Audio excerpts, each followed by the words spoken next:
On the morning of my wedding, my parents arrived at my house with my fiance, Yoseph Caldwell. Their expressions were serious, their words colder than the winter wind. "Your sister's terminally ill, and her only wish is to marry Yoseph," my mother said, as if discussing a minor inconvenience. "You're her younger sister, so be generous and help her out." Yoseph added in a calm, almost detached voice, "Don't worry. It's just a ceremony. Once she passes, you and I can still get the marriage certificate." When I refused, they tied me to a chair. "We'll let you out once the wedding's over," my father said. But they never did. Not long after they left, a masked intruder broke in. I watched in frozen horror as he approached, knife glinting in the dim light. My wrists were sliced open slowly, deliberately, my blood draining bit by bit. I tried to scream, but the towel my parents had gagged me with kept my voice locked inside. I was pregnant. That didn't save me either. By the time they remembered me, all that remained was my rotting corpse. My soul drifted above the scene, coldly watching the wedding that was supposed to be mine. At the venue, all eyes were fixed on the glowing bride at center stage, my sister, Sonia Quaid, wearing the gown that had been fitted for me. "Nia is finally happy now," my parents murmured tearfully from their seats, moved by their own generosity. The crowd cheered as the newlyweds shared their story, full of romantic encounters and deep affection. My name was never mentioned, as if I had never existed. The dress that once felt tight on me now hugged Sonia's figure perfectly. I floated above them, feeling the cold seep deeper into my being. From the start, I was never meant to marry Yoseph. His distracted smiles during our wedding preparations now made sense. He was probably texting Sonia. What I couldn't understand was why they needed to use me as a sacrifice. Ever since we were children, my parents had favored Sonia. The snacks we both loved were always hers. The dress I wanted was bought for her instead. When there was only enough money for one of us to attend college, they paid her tuition and told me to work my way through school. But I never thought their bias would lead to this, forcing me to give up my fiancé because Sonia claimed she didn't have long to live. And Yoseph, the man I'd been with since college, betrayed me without hesitation. The wedding ended perfectly in their eyes. They packed for their honeymoon, hand in hand, while I followed like a shadow. On the beaches of Anoli, bathed in golden sunlight, Yoseph and Sonia strolled barefoot, sea breeze in their hair. She wrapped her arms around his neck, and they kissed passionately as passers-by clapped and cheered. Even my conservative parents stood by, smiling with pride. At that moment, no one remembered me, the one abandoned and murdered in a rented apartment. No one cared whether what they'd done to me was fair. "Yoseph, do you think Freya is mad at me?" "She still hasn't called," Sonia asked weakly during their honeymoon, leaning into his arms like a fragile flower. "Of course not," he said softly. "You're her sister, and you're seriously ill. This was your only wish. She's not unreasonable. We'll make it up to her later." Sonia nodded, then brightened instantly, dragging Yosef and my parents out for an expensive seafood dinner. My parents couldn't fully enjoy the tens of thousands-dollar feast, but Sonia ate as though it were her birthright. Later that night, Yosef rejected Sonia's flirtatious attempt in their hotel room and went out to the balcony to smoke alone. I drifted to my parents' room. They sat on the bed, sighing over the dinner bill. My mother dialed my number, but it went straight to voicemail. Their faces darkened. In the past, every fight ended the same way. A slap, followed by a treat as their version of reconciliation. Calling me now was their way of offering me a way out. But this time, no one would ever answer. "David," my mother said, "with the way Nia spends money, she hasn't saved much. For retirement, we'll still have to rely on Freya." But she didn't pick up. "Do you think she's holding a grudge?" My father took a drag of a cigarette, then said coldly, "We're her parents. Since her sister isn't well, it's only right she gave way. What right does she have to be angry?" I watched them without emotion, only irony. In that moment, I felt oddly relieved to be dead. Half a month later, they returned from their honeymoon. Sonia lounged in my pajamas on the bed that was supposed to be mine, acting like the lady of the house. Yosef scanned the room, almost searching for traces of me, but found none. At the doorway to my study, he hesitated. "Yosef, I'm your wife now. I don't want another woman's things in our home," Sonia said sweetly, sliding her arms around him. "I bought new clothes. Let's turn this study into a walk-in closet." He gently moved her hands away. "Nia, Freya is still my wife. I only did this for your last wish. About the study, maybe." "No," She cut him off, eyes brimming with tears. I'm your rightful wife now. You're not allowed to have anyone else in your heart. In the end, Yosef agreed. Workers came to clear the room. Put that over there. Throw that up. That too. One by one, my belongings were removed while Yosef stood silently, watching. He knew this had been my biggest dream since childhood, to have a study of my own. Yosef knew how biased my parents were. He knew every slight I endured as a child, how desperately I'd wanted him to choose me without hesitation. Yet here he was, discarding me completely, so he could play savior to Sonia. The study, my sanctuary, my hard work, my dream, was dismantled piece by piece until it disappeared entirely, replaced by a glossy walk-in closet. Just like my life, it was swallowed by Sonia without a trace. Only one small photo of me remained in the corner. Yosef quietly picked it up, slipped it into his wallet, and said nothing. At work, an employee informed him I hadn't shown up for days and hadn't turned in any designs for an important project. His face darkened. He tried calling me repeatedly, but every call went unanswered. For the first time, he lost his temper in front of his employees, sweeping documents off his desk in a rage. By the end of the day, he'd fired me for unexplained absenteeism and appointed Sonia, who had never studied design, to take my place. It didn't take long before his restraint crumbled, and he gave in to Sonia's seduction at the office, their bodies tangled together on the desk and chair. I watched from the side, disgust twisting my stomach. I touched my belly instinctively. I was 1 month pregnant. I'd been planning to surprise him. But now, both my unborn child and I were gone. In the days that followed, Yosef flooded me with desperate messages, his tone soft and pleading, as if the thrill of betrayal had finally worn off. I never replied. Honey, what are you thinking about? Sonia's cheerful voice broke the moment. Her glowing skin and lively smile hardly matched the image of a dying woman. Yosef didn't seem to notice, or care. Flustered, he exited our chat and turned to hug her, but his eyes caught on the necklace around her neck. Isn't that Freya's necklace? Why do you have it? Oh, really? What a coincidence. I saw it online and bought it because I liked it. Yosef frowned. It was the necklace he'd given me in college, one I'd worn every day, without fail. Panic flashed in Sonia's eyes before she quickly changed the subject.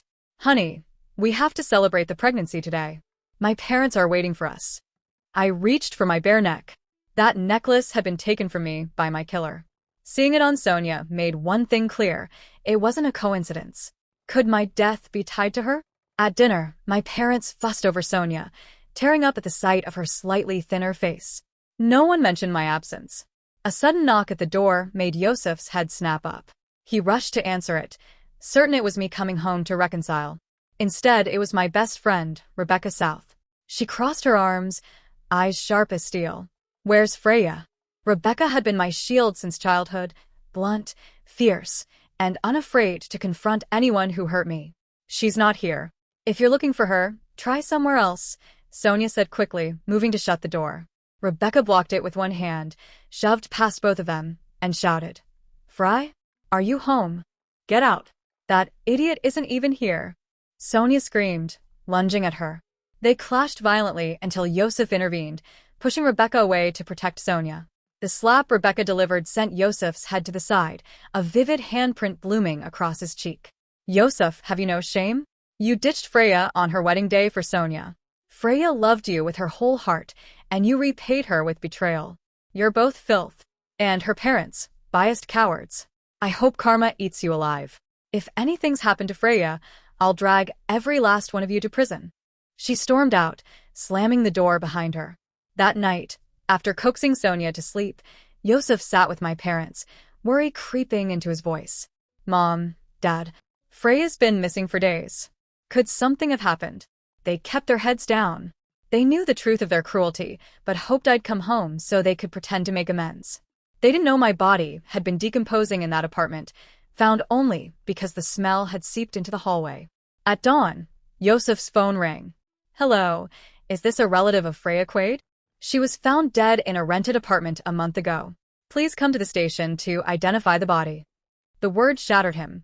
His legs buckled, the phone hit the floor, and his mother's voice rose in panic. When she heard what he said, her hands gripped his collar. What are you talking about? What happened to Freya? Freya, she's dead. The family sped to the police station, clinging to the hope it was a mistake. Under the white sheet, a strand of my ash-brown hair peeked out. Yoseph's hands trembled as he lifted the cloth. My decomposed body lay beneath. Freya. Mommy was wrong. Please wake up, my mother sobbed, the cold air of the morgue echoing her wails. Regret came too late. Yoseph knelt beside me, wanting to touch my face, but there was no unmarked skin left. He slapped himself repeatedly, tears blurring his vision. Sonia lingered far from the table, her face twisted with irritation rather than grief. Yoseph, I'm scared. Let's go. This isn't good for the baby. If you're scared, wait outside, he said flatly. No. I want you to come with me, she whined, before breaking into insults, blaming me for making everyone sad, even in death. Get out. She's your sister. Don't you have any compassion? Yoseph roared, eyes bloodshot. For once, my parents didn't defend her. Sonia dropped to her knees, feigning illness, but no one cared anymore. A police officer's voice cut through the tension. The deceased was bound before death and died from blood loss after her wrists were cut. Do you know who tied her up? Officer, it was me, my father admitted.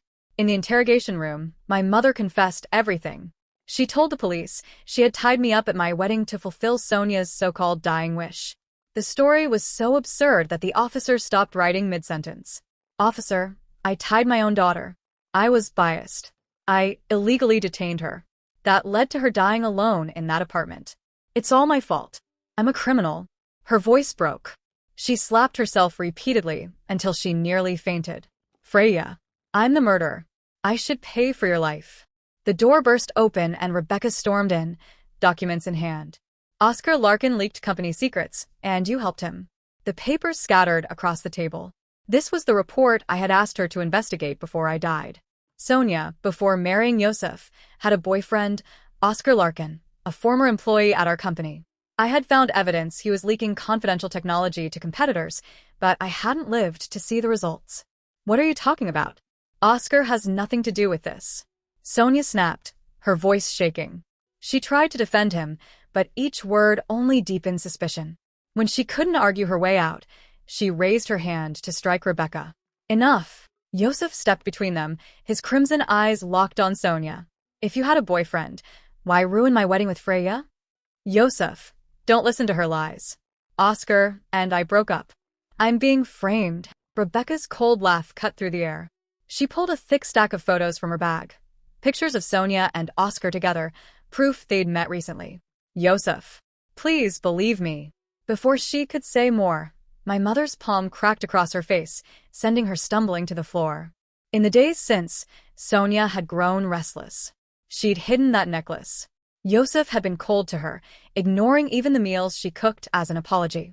Then came the final blow. The police told Yoseph I had been carrying a fully formed child. His cries echoed through the station, his fists pounding the floor until they bled. My parents sobbed until they nearly collapsed. How bitterly ironic that the care I never received in life was poured onto me only in death. News of Oscar's arrest spread across the city. It turned out he was my killer. Soon after, the police came for Sonia. Oscar had confessed that she had ordered my death. She had loved him, but he was poor. To change that, she set her sights on my fiance and our thriving company. The plan was simple: erase me from the world, marry Yoseph, then divorce him to claim the assets and run away with Oscar. They staged my suicide. But their scheme was sloppy. Oscar assaulted me before killing me, leaving his DNA behind.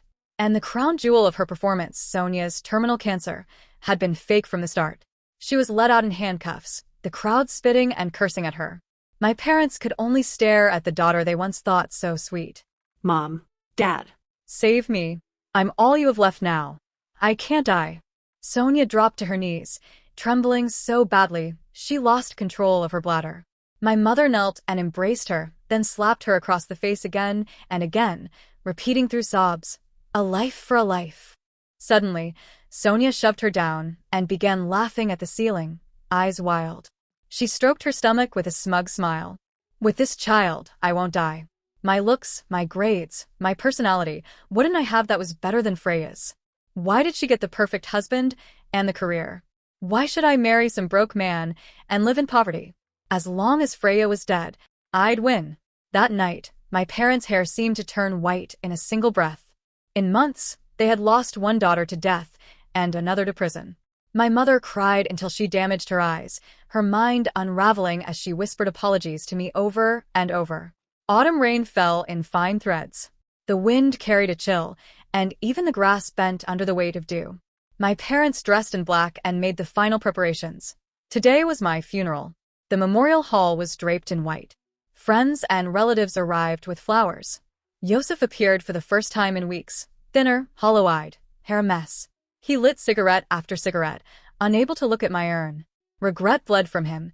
Regret for helping Sonia with her dying wish, for betraying me, for letting everything rot until only death separated us.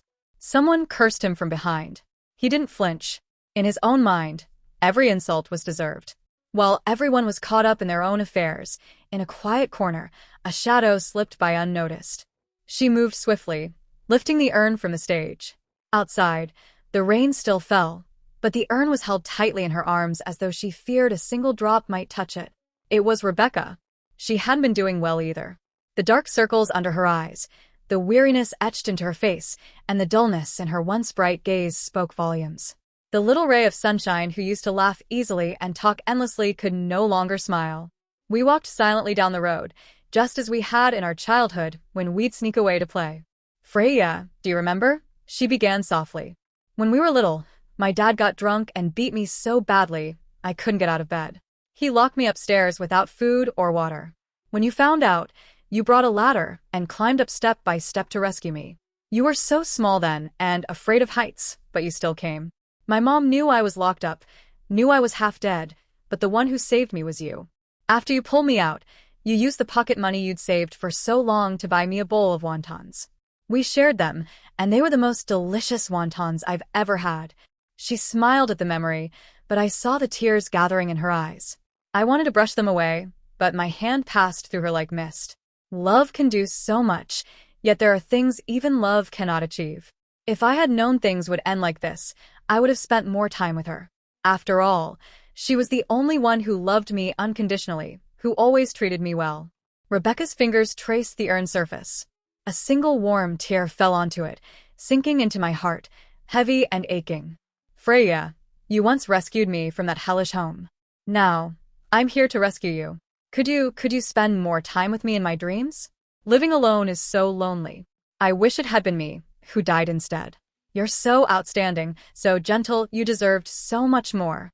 Tears kept falling. She stopped walking, looking like a lost child, someone saved once, only to be abandoned again. She stood at the crossroads, directionless. I stood beside her, stroking her hair again and again. "I'm sorry, Ranran. I broke my promise. I didn't find love and I failed you too." Child. "Sweet child. Please give Freya back to us. I'm begging you." Behind us, Mom, Dad, and Joseph appeared, panting from the chase. My mother dropped to her knees, frantically pleading for Rebecca to return the urn. Rebecca clutched it tighter, her eyes sharp with fury. "You want me to give Freya back? In your dreams. Your cruelty and favoritism drove her to leave this world. Sonia and Oscar may have been the final blow, but you, her parents, were worse. Freya wouldn't want to go back with you. A betraying fiance, biased parents, why don't you all just disappear?" Her words stunned them into silence. The thin girl in black turned and walked away with my urn. This time, no one followed. "Wave your hands, waddle along, board the foreign ship, sail to Hankow, buy rock candy, give to friends." The rain faded, and sunlight spilled across the earth. Rebecca's voice carried the nursery rhyme we once sang as children. Her steps quickened, the wind catching her hair and carrying the faint scent of freedom. I was buried beneath the magnolia tree Rebecca and I had loved as children. Spring had returned, the air fresh and alive, and pale buds were pushing through the branches. Rebecca arrived early, wearing my favorite white dress. She sat on the grass with a cake, keeping me company. I leaned against her in spirit, closing my eyes to savor her presence. She still carried that faint scent of laundry soap, clean and comforting. Sensing me, she began to talk softly. She told me about the troubles and small joys in her life, and even news about my family. From her, I learned Sonia and Oscar were now in prison. The child Sonia had given birth to was left with Yoseph, but the paternity test revealed he wasn't the father. Yoseph's company had gone bankrupt, and he now drifted through life in a daze. Rebecca smiled faintly, as if she had begun to step out from the shadow of losing me. "Rebecca, you're here so early," a voice called. My parents and Yosef arrived late, carrying cake and pastries, things they once bought in secret for Sonia. Now they placed them in front of my headstone, but I felt neither surprise nor gratitude. Rebecca lay back in the grass, chewing a blade of foxtail. "Not easy, really not easy," she teased, her tone edged. "You actually remembered Freya's birthday. I thought your heads only stored files on Sonia." The three of them bowed their heads in silence. Seeing them, Rebecca began packing her things. My family stayed, laying out their offerings before me. My mother's eyes, swollen from years of tears, were now completely blind. They walked with hunched backs, their steps unsteady. Yosef, who should have been in his prime, had a head full of white hair, worn down by loss. They spoke to me, my mother crying again until they had to help her away.